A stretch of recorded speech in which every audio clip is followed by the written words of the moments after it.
तो आइए अब हम स्टार्ट करते हैं भारतीय वन बुक से, जो कि क्लास 10th का चैप्टर है, आयतन और पृष्ठ क्षेत्रफल। ठीक है, मैंने अब तक ये जो 32 का वन अभी मैं बताने वाला हूं, इसके पहले मैंने जो भी क्वेश्चन है उसको सॉल्व करा दिया हुआ है। ठीक है, तो चलिए अब हम लोग देखते हैं अब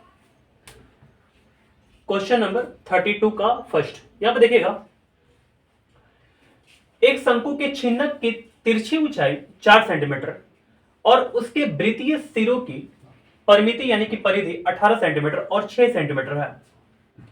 छिन्नक का वक्र पृष्ठ क्षेत्रफल ज्ञात करें। जैसे हमारे पास शंकु के छिन्नक की तिर्यक ऊंचाई दी हुई है, या आप इसको बोल सकते हैं कि ये तिरछी ऊंचाई है, 4 सेंटीमीटर दिया हुआ है। ठीक है, और जो वृत्तीय सिरों की परिमिति या परिधि आप बोल सकते हैं, ये दिया हुआ है 18 सेंटीमीटर और 6 सेंटीमीटर यहां पर। ठीक है, और बोल रहा इतना ही दे करके कि छिन्नक का वक्र पृष्ठ क्षेत्रफल ज्ञात करें। तो सबसे पहले ये तो बहुत आसान क्वेश्चन है। ठीक है, देखिए आपको पता होना चाहिए कि जो शंकु के छिन्नक का वक्र पृष्ठ का जो क्षेत्रफल होता है वो क्या होता है, पता है? शंकु के छिन्नक के वक्र पृष्ठ का जो क्षेत्रफल होता है वो पाई ब्रैकेट में r1 प्लस r2 और इंटू एल होता है। ठीक है, ऐसे आप बोल सकते हैं, जैसे pi into r1 plus r2 और यहां पर क्या हो जाएगा, इंटू एल हो जाएगा। ठीक है, तो आप बताइए, हमको दिया हुआ यहां परिधि, यहां भी दिया हुआ परिधि, आपको यहां पर निकालना पड़ेगा, यानी कि त्रिज्या इसका निकालना पड़ेगा, और इसका भी क्या करना पड़ेगा, त्रिज्या निकालना पड़ेगा। ठीक है, तभी तो आप इसमें वैल्यू को पुट कर पाइएगा और आंसर ला पाइएगा।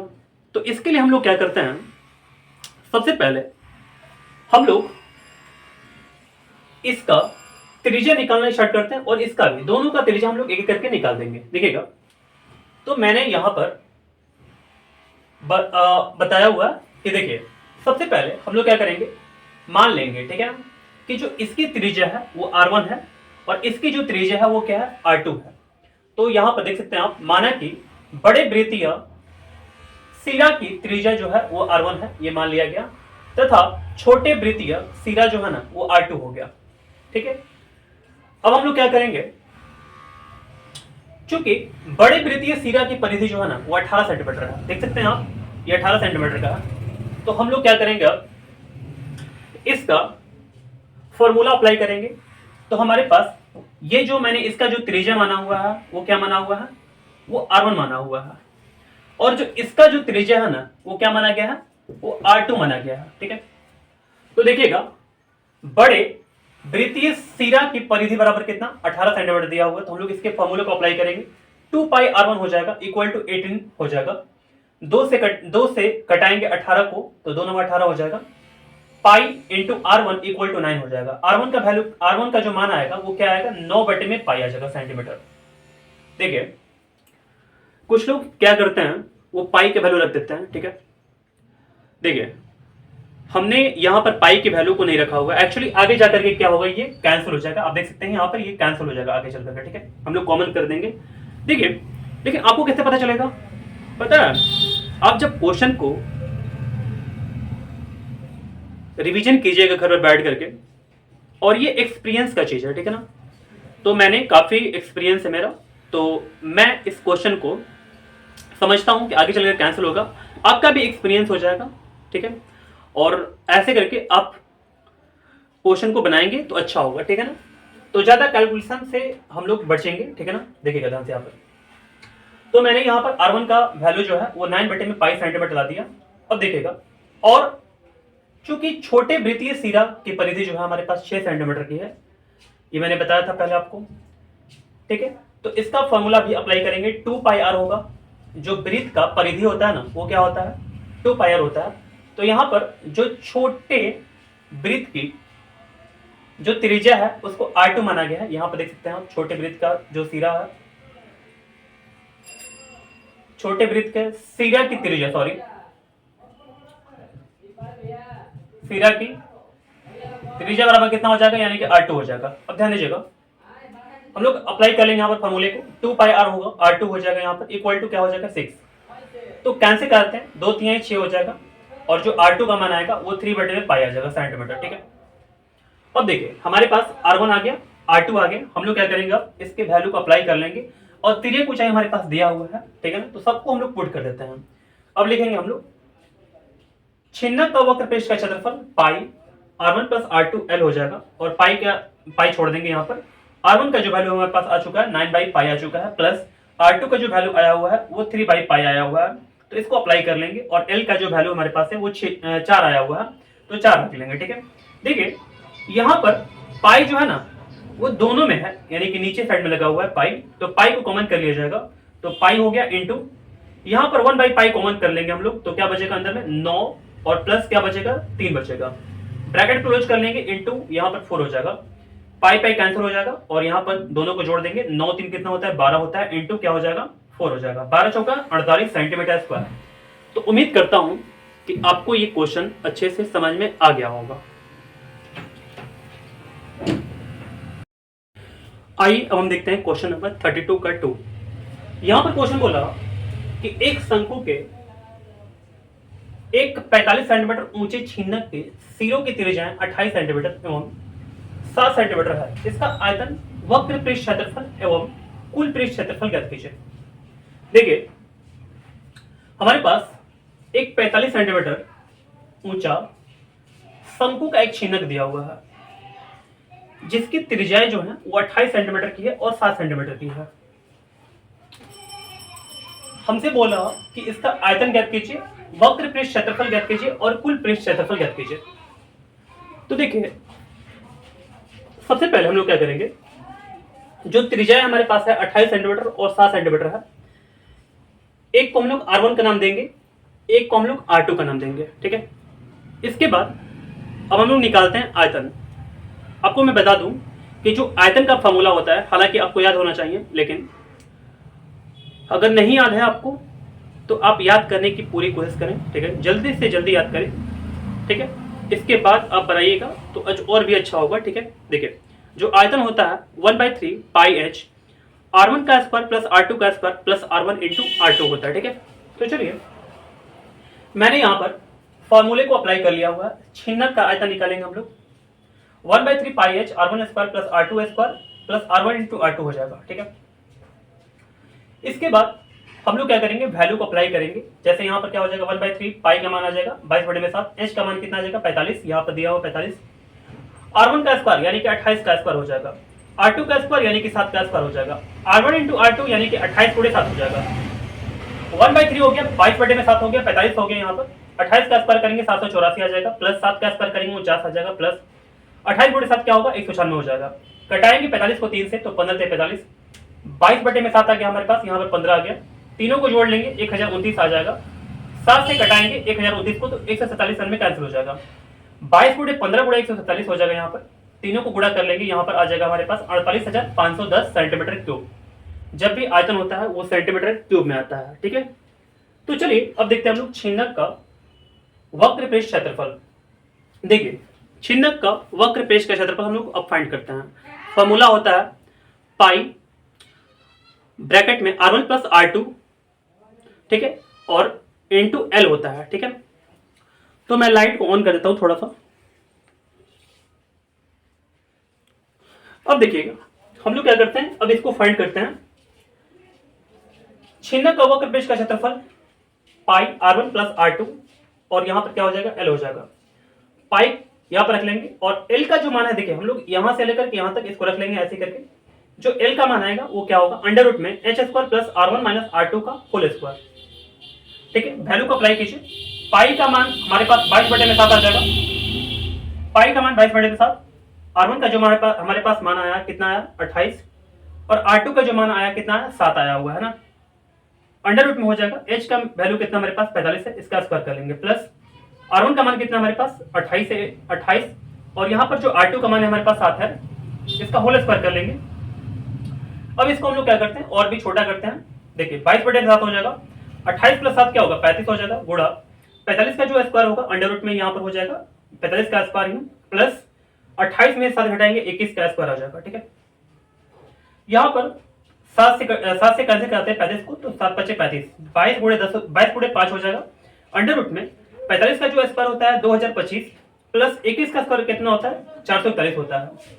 ठीक है, इसके बाद 110 यहाँ पर हो जाएगा गुणा, इस दोनों को जोड़ लेंगे, हमारे पास कितना आ जाएगा 2066, इसको पॉइंट में डालते हैं तो 49.65 आ जाएगा। यहाँ पर गुणा 110 तो है यहाँ पर, तो इस दोनों गुणा करते हमारे पास कितना आ जाएगा, यानी कि 5461.5 सेंटीमीटर स्क्वायर।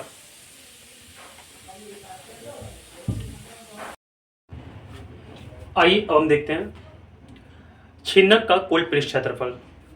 तो यहाँ पर ध्यान दीजिएगा, जो छिन्नक का कुल पृष्ठ क्षेत्रफल होता है उसका सबसे पहले हम लोगों को फॉर्मूला चाहिए, है ना। तो हम लोग क्या करेंगे, सबसे पहले वक्र पृष्ठ का क्षेत्रफल निकालेंगे छिन्नक का। तो पाई होता है r1 ब्रैकेट में प्लस r2, और यहाँ पर क्या हो जाएगा इंटू एल हो जाएगा, प्लस क्या करेंगे, देखिए वक्र जब निकल गया ना, वक्र मतलब क्या, जो चारों तरफ से ऐसे करके है ना, उसका क्षेत्रफल, ये वृत्ताकार भाग का क्षेत्रफल निकालेंगे। तो ये हमारे पास r1 है, तो वृत्त का क्षेत्रफल होता है पाई आर स्क्वायर होता है। ठीक है ना, तो यहाँ पर r1 हो जाएगा पाई r1 स्क्वायर हो जाएगा। ऊपर का जो क्षेत्रफल हमारे पास आएगा यानी कि वृत्त का, तो पाई, ये r2 हमारे पास है, तो पाई r2 का स्क्वायर हो जाएगा।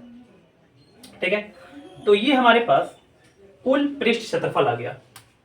ये आपको यहां पर दिख रहा होगा, अब ध्यान से अगर देखेंगे तो आपको पता चल जाएगा। ठीक है, देखिएगा हम लोग क्या करते हैं, अब इसके वैल्यू को पुट करते हैं और इसका आंसर निकालते हैं। थोड़ा सा हम लोग क्या करेंगे, इसको एल का वैल्यू को यहां पर रख देंगे। जैसे देखिए ये जो लिखा हुआ है ना, आपको यहां पर नजर आ रहा होगा, जो एल का मान है वो कैसे आएगा, यानी कि under root H square plus r1 minus r2 का होल स्क्वायर हो जाएगा। इस दोनों में से हम लोग पाई कॉमन कर लेंगे तो हमारे पास पाई आ जाएगा। यहाँ पर r1 का स्क्वायर बचा रह जाएगा, प्लस हो जाएगा अंदर में, यहाँ पर r2 का स्क्वायर अंदर हो जाएगा। ठीक है, पाई का मान कितना आएगा 22/7, r1 का जो मान हमारे पास है वो हमारे पास 28 है, यहाँ पर 28 हो जाएगा, प्लस r2 का मान कितना हमारे पास 7 है, 7 हो जाएगा यहाँ पर।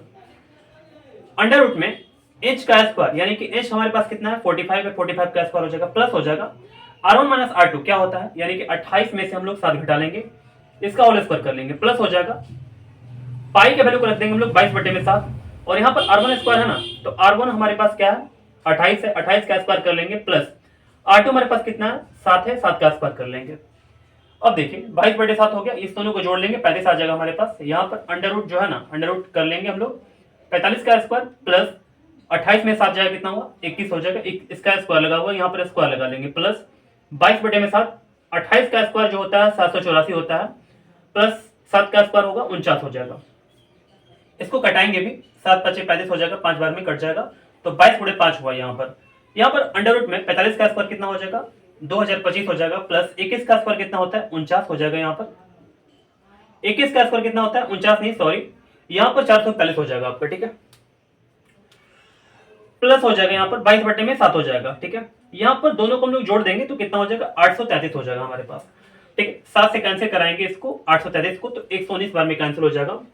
यहाँ पर 22 5 क्या होता है 110 होता है, इस दोनों को हम लोग जोड़ लेंगे तो 2466 हो जाएगा, प्लस 22 में हम लोग 119 में गुणा कर लेंगे यहाँ पर, तो हमारे पास 110 आ गया, इंटू यहाँ पर कर लेंगे, इसका अंडर रूट अगर निकालते हैं 2466 का तो 49.65 आ जाएगा, प्लस 22 में 119 में गुणा करते हैं 2618 आ जाएगा। इसको दोनों को गुणा कर लेते हैं तो हमारे पास इस दोनों को गुणा करने के बाद यहाँ पर मिल जाएगा 5461.50, प्लस हो जाएगा यहाँ पर, इस दोनों को यहाँ पर हम लोग इसको उतार लेंगे, अगर इस दोनों को हम लोग जोड़ लेते हैं तो हमारे पास आता है 8079, ठीक है ना, 0.50 सेंटीमीटर स्क्वायर। ओके, तो हमारा क्वेश्चन अब 32 का सेकंड समाप्त होता है। तो आइए अब हम समझते हैं क्वेश्चन नंबर 33। यहाँ पे देखिएगा क्वेश्चन क्या बोला कि किसी शंकु की ऊंचाई 14 सेंटीमीटर एवं आधार की त्रिज्या 6 सेंटीमीटर है, आधार से 7 सेंटीमीटर की ऊंचाई से अक्ष के लंबवत समतल से काटकर शंकु के 2 भाग बनाए गए, नीचे वाले भाग का आयतन निकालिए। तो हमारे पास पहले एक शंकु दिया था यहाँ पर इतना बड़ा, इसका जो कुल ऊंचाई है वो 14 सेंटीमीटर दिखाया गया यहाँ पर, इसको मैंने h1 मान लिया हुआ है, ठीक है। फिर क्या बोला कि आधार से 7 सेंटीमीटर की ऊंचाई, ठीक है ना, ऊंचाई लेकर के, आधार से 7 सेंटीमीटर की ऊंचाई लेकर के यहां पर इसको काटा जा रहा है, इस शंकु को दो बराबर भाग, इस दो भाग में ये बढ़ गया, ठीक है। तो अभी बताइए, अगर यहां से यहां तक हम लोग लेते हैं 7 सेंटीमीटर, तो ये पूरा यहां से यहां तक 14 है, यहां से यहां तक 7, यहां से यहां तक 14, तो ये वाला जो पार्ट होगा ना, ये वाला, ये क्या होगा, ये 7 हो जाएगा। हम लोग घटा लेंगे, देखिए 14 में से अगर यहां से यहां तक हम लोग 7 घटा लिए तो क्या बचा हमारे पास, 7 बचा। तो हमने यहां पर लिख दिया, यानी कि 7 सेंटीमीटर। नीचे वाला जो है ना, यहां से यहां तक, ये हमारे पास 7 सेंटीमीटर मैंने यहां पर दिखाया था, H2 इसका नाम दिया था, ठीक है। यहां पर क्या हो जाएगा, ये H3 हो जाएगा, ठीक है। यहां तक समझ पा रहे हैं आप। अब देखिएगा, हमारी जो त्रिज्या है ना, इसकी जो है वो 6 सेंटीमीटर की है, इसको R1 नाम दिया गया है। और इसकी त्रिज्या क्या हो जाएगा, यानी कि यहां से लेकर यहां तक ये क्या हो जाएगा, R2 हो जाएगा, ठीक है। तो बोला नीचे वाले भाग का आयतन निकालें, यानी कि ये जो नीचे वाला हमारे पास जो भाग है, इसका आयतन फाइंड करना है। आपको दिख रहा होगा ये फिगर में कि ये हमारे पास एक छिन्नक जैसी आकृति बन रही है ना। तो हम लोग क्या करेंगे, छिन्नक का आयतन निकालेंगे। देखिए मैं आगे बताता हूं, ध्यान दीजिएगा। देखिए सबसे पहले हम लोग क्या करेंगे, इस छिन्नक का आयतन कैसे निकल कर आएगा, पूरे शंकु में से ये जो छोटे वाले शंकु का आयतन है ना, वो घटा लेंगे हम लोग, तो हमारे पास छिन्नक का आयतन आ जाएगा। तो मैंने यहाँ पर लिख दिया कि छिन्नक का आयतन जो होगा वो किसके बराबर होगा, कुल शंकु का आयतन, कुल शंकु का आयतन, और माइनस क्या हो जाएगा, छोटा शंकु का आयतन, यानी कि छोटा वाला शंकु का क्या हो जाएगा, आयतन हो जाएगा, ठीक है।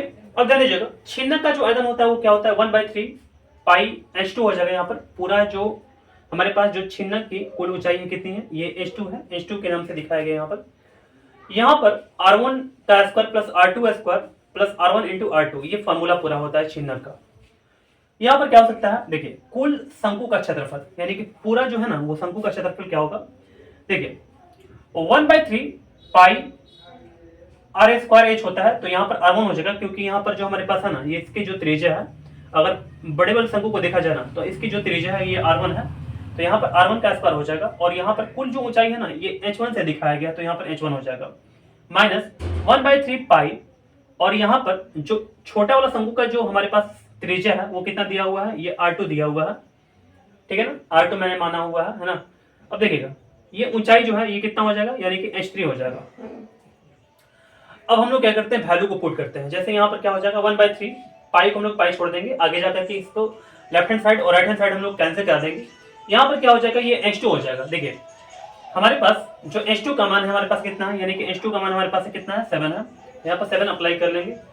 R1 का स्क्वायर यानी कि हमारे पास क्या है, ये 6 का स्क्वायर हो जाएगा, प्लस R2 का स्क्वायर, हमारे पास R2 नहीं दिया हुआ है, R2 पहले हम सबसे पहले निकालेंगे, इसके बाद R2 जब निकल जाएगा तो हम हमारा आयतन आसानी से निकल सकता है। तो यहाँ पर R2 का square plus R1 into R2, यानी कि R1 इंटू R2 हमारे पास क्या हो जाएगा, यानी कि 6 इंटू R2, 6 इंटू क्या हो जाएगा, R2 हो जाएगा, इक्वल टू यहाँ पर देखिए हम लोग क्या करेंगे, 1/3 पाई और R1 का स्क्वायर हो जाएगा। यहाँ पर देखिए हमने यहाँ पर इसको बताया हुआ था, R1 का वैल्यू हमारे पास कितना था, 6 आया था, है ना।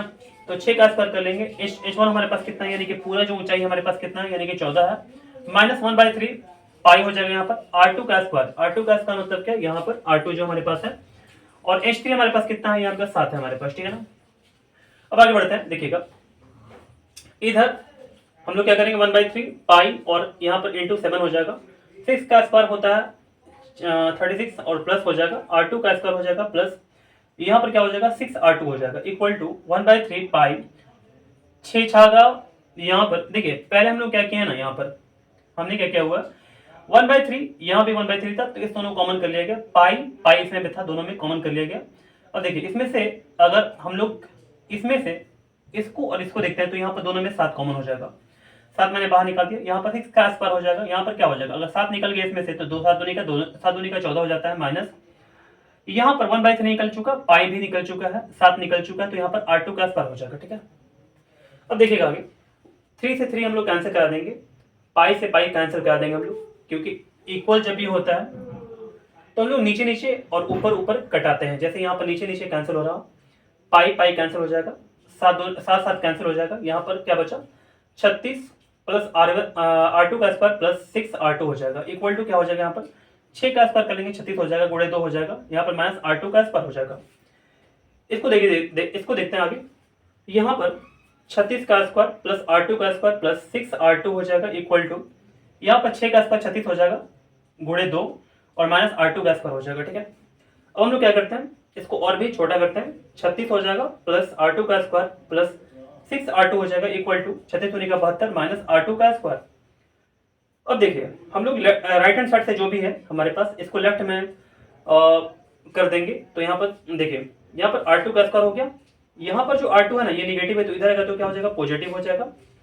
यहाँ पर अब 6R2 है, इसको नीचे लिख दिए, 36 को हम लोग नीचे लिख दिए, और यहाँ पर जो 72 है ये पॉजिटिव है, इधर आएगा तो क्या हो जाएगा, निगेटिव हो जाएगा इक्वल टू क्या हो जाएगा, 0। देखिए यहाँ पर इसको लिख दिया गया है। R2 का स्क्वायर प्लस R2 का स्क्वायर क्या होगा, 2R2 का स्क्वायर हो जाएगा प्लस 6R2 हो जाएगा। यहाँ पर 36 में से 72 घटा लेंगे, हमारे पास माइनस 36 आ जाएगा इक्वल टू 0 हो गया। देखिए इसमें से हम लोग तीनों में से 2 कॉमन कर लेंगे, तो हमारे पास 2 कॉमन हो जाएगा, R2 का स्क्वायर प्लस यहाँ पर 3R2 हो जाएगा माइनस 18 हो जाएगा इक्वल टू कितना हो गया, 0। तो हम लोग क्या करेंगे, 2 को ना अगर दो यहाँ पर गुणा में है तो इधर आएगा तो क्या हो जाएगा, भागा में हो जाएगा। तो 0 बटे में 2 क्या होता है, 0 ना होता है जी। तो हम लोग डायरेक्ट यहाँ पर ऐसे करके लिख देंगे, ये वाला जो है ना R2 का स्क्वायर हो जाएगा प्लस 3R2 माइनस क्या हो जाएगा, 18 हो जाएगा इक्वल टू क्या हो गया, 0। अब देखिए हम लोग क्या कर सकते हैं, इसको हम लोग तोड़ेंगे, यानी कि आपको गुणनखंड तोड़ने आता होगा। यहाँ पर हम लोग लिख सकते हैं R2 का square plus 6R2 minus 3R2 minus 18 हो जाएगा इक्वल टू 0। इस दोनों में कॉमन कर लेंगे, R2 कॉमन हो जाएगा, यहाँ पर R2 अगर कॉमन हो जाएगा तो R2 एक बचेगा क्योंकि यहाँ पर स्क्वायर दिया हुआ है, प्लस 6 हो जाएगा माइनस, इसमें से हम लोग कॉमन कर लेंगे माइनस को, तो 3 कॉमन हो जाएगा, R2 यहाँ पर बचेगा, प्लस क्या हो, यहाँ पर अगर माइनस कॉमन हो चुका है तो यहाँ पर प्लस बचेगा, और यहाँ पर अगर 18 में से 3 निकालेंगे तो 6 बचेगा इक्वल टू 0। यहाँ पर क्या करते हैं हम लोग, ये दोनों हमारे पास इक्वल आ चुका है, दोनों कॉमन कर लेंगे, हमारे पास क्या आ जाएगा, यहाँ पर R2 प्लस 6 आ जाएगा यहाँ पर, और R2 माइनस 3 हो जाएगा इक्वल टू क्या हो गया, 0। देखिए इसको देखिए, ये दोनों गुणा होकर के 0 आ रहा, तो हम लोग बोल सकते हैं या तो ये 0 होगा या तो ये वाला 0 होगा। ठीक है, तो इसको अलग कर दिया गया है। यहाँ पर R2 माइनस 3 इक्वल टू 0, और R2 का जो मान है हमारे पास 3 आया है। यहाँ पर जो R2 का मान आएगा वो क्या आ जाएगा, ये माइनस 6 हो जाएगा। तो क्या कभी R2 का जो मान है वो कभी माइनस 6 हो सकता है? बिल्कुल नहीं हो सकता है, ये संभव नहीं है। ठीक है ना, माइनस में कभी भी हम लोग एक्सेप्ट नहीं करते हैं। तो हमारे पास जो R2 का मान आ गया वो 3 आ गया। अब हम लोग क्या करेंगे, यहाँ पर R2 का अगर मान निकल गया तो हमारे लिए आसान हो गया, यानी कि आयतन निकालना। तो इसके बाद मैं मिटा करके आयतन को निकालकर आपको दिखाता हूं। ठीक है, अब देखते हैं हम लोग आयतन को। छिन्नक का जो आयतन होता है उसका फॉर्मूला यहाँ पर लिख दिया गया है 1/3 पाई h2, यहाँ पर ब्रैकेट में R1 का स्क्वायर प्लस R2 का square plus R1 into R2 हो जाएगा। ठीक है, 1/3 यहाँ पर हो गया, पाई का वैल्यू कितना हो जाएगा 22/7। h2 का जो मान है हमारे पास वो कितना हुआ है, 7 आया हुआ। हम लोग इसका आयतन निकाल रहे हैं, मैं आपको बता दूं इसका हम लोग आयतन निकाल रहे हैं। मैंने R का वैल्यू जो है यहाँ पर R1 जो हमारे पास है 6 है, और यहाँ पर जो R2 का मान आया कितना है, 3 आ चुका है। ठीक है, तो देखिएगा यहाँ पर R1 का स्क्वायर कितना हो जाएगा, यहाँ पर 6 का स्क्वायर हो जाएगा, और हमारे पास जो R2 हमारे पास कितना है 3 है, तो 3 का स्क्वायर हो जाएगा, प्लस R1 इंटू R2 यहाँ पर है ना, तो 6 इंटू क्या हो जाएगा 3 हो जाएगा। इसको सॉल्व करते हैं, 7 कैंसिल हो जाएगा, 22/3 बचेगा। यहाँ पर 6 का स्क्वायर 36 होता है, 3 का स्क्वायर 9 होता है, 6 18 हो जाएगा। इस तीनों को हम लोग जोड़ देंगे, यहाँ पर हमारे पास 63 आ जाएगा।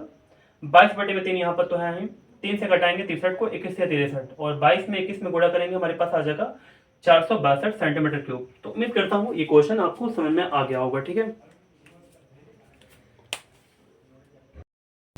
तो आइए अब हम समझते हैं क्वेश्चन नंबर 34 को। यहाँ पर क्वेश्चन बोला कि पानी पीने वाला एक गिलास 14 सेंटीमीटर ऊंचाई वाले एक शंकु के छिन्नक के रूप में है। उसके 2 वृत्तीय सिरों के व्यास क्रमशः 4 सेंटीमीटर और 2 सेंटीमीटर है। गिलास की क्षमता ज्ञात कीजिए।